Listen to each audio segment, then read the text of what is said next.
course, they all bought freezers, and so there isn't any freezers available. Oh, So wow. I was surprised you weren't able to sell it, right? These are some postcards I found in the store.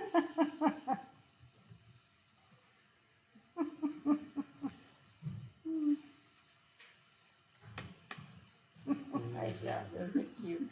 You saw.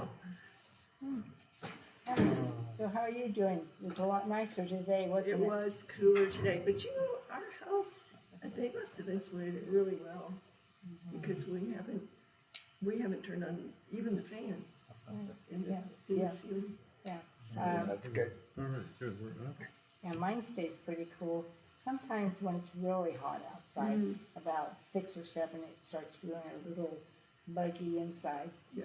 but it's still No, tolerable. we get in the car, we turn on the AC. I don't have AC in my pickup and nor in I have it in my camper, but I don't turn it on because it runs my battery down too fast. Sure.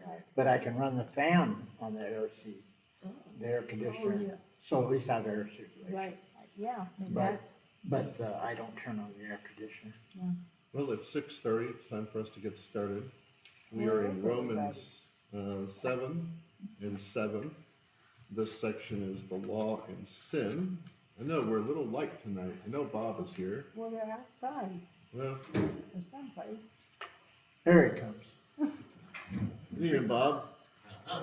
So tonight we're going to be going over the section of Romans 7 and 7 called the law and sin, which goes along with the theme that we've been reading Do you wanna about sit over from here? Paul's letter to the Romans. And an added feature tonight, I am using BibleGateway.com for those who are following along with us on Bob, where's my purse? YouTube. And so they have the scriptures that we're reading Right. up on the screen for them as well. And so that way it just makes it a little bit better. Oh, let me switch this over to the ESV. I have it set for the NIV. And that way they can follow along at home and it's more centered on the word than the presenter. There we go. Now we got it switched over. Noah, go ahead and open up the Romans 7 and 7, please. You're part of this study as well.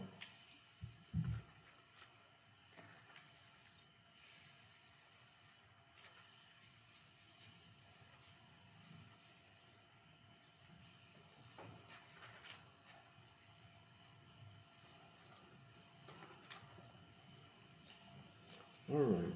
Are you there? I'll make sure everyone is there before we really get into it, so that way you're not left behind, so to speak. Okay. All right. Bob, if you will, start us off with 7 and 8, please. Romans 7, verse 8. Romans 7 and 7 to verse 8. So verse 7 through 8, please. Okay. What shall we say? That the law is sin? By no means. Yet if it had not been for the law, I would not have known sin. I would not have known what it is to covet, if the law had not said, you shall not covet. But sin, seizing an opportunity through the commandment, produced in me all kinds of covetousness. Apart from the law, sin lies dead. So we see the same question, very similar to what he asked in the beginning of verse 6. And I like how Paul always starts off with, what shall we say? You know, in chapter 6, he said, are we to continue in sin that grace may abound? And here, bringing home the point that the law is sin, by no means. Because reading just the first section of this, before getting into this explanation, the case can be made that just on this verses 1 through 4 alone, that the law was sin. But really the law was presented so that people would know the difference between sin and righteousness. He says, by no means. He said, if it had not been for the law, I would not have known sin. He said, I wouldn't have known what was right and wrong. And you look back at Paul's life, he was the chief persecutor of Christians, putting many of them in prison. He stood there at the stoning of Stephen and looked on it with approval. At the time, he thought he was doing right. And the law didn't help him at all distinguish. And laying their cloaks at his feet kind of meant that he approved of what was going on. So that was like, and he had said that later. I like how he's talking about, coveting, covetousness. For I would not have known what it is to covet if the law did not say, you shall not covet.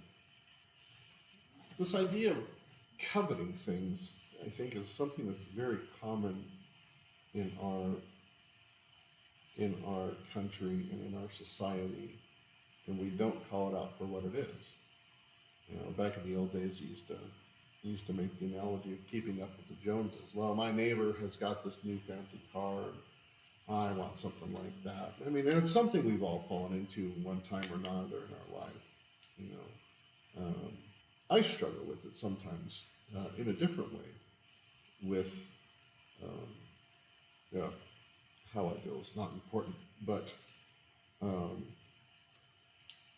the scriptures say that that's something that we shouldn't do.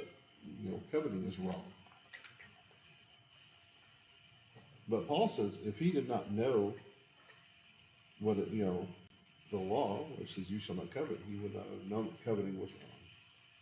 But sin is seizing an opportunity through the commandment, producing me all kinds of covetousness. For apart from the law, sin lies dead.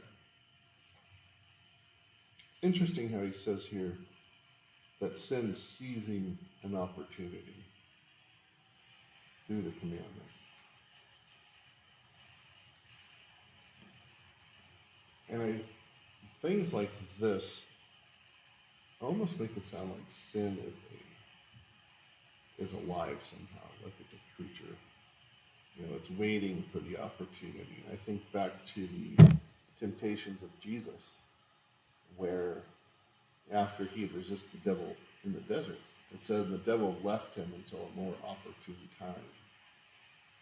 And I think if we really connect this idea of sin and Satan being one, because that is his goal, is to get us to sin, to get us to do things that bring us apart from God, then I think it would really change our outlook on exactly what sin truly is.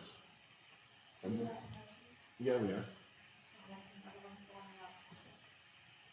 This kid's reading the air. Your parents are watching, Thomas is watching. It's not letting. We might have lost the stream. Let me check our software. I apologize, I had this all set up ahead of time. It says we're streaming here. And Erica, please try again. Okay. Let's.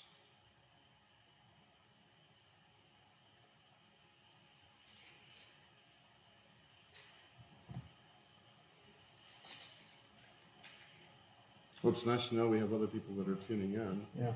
Okay, so I'm gonna have to stop this stream and start a new one. I apologize about this. This is stuff that's beyond my control.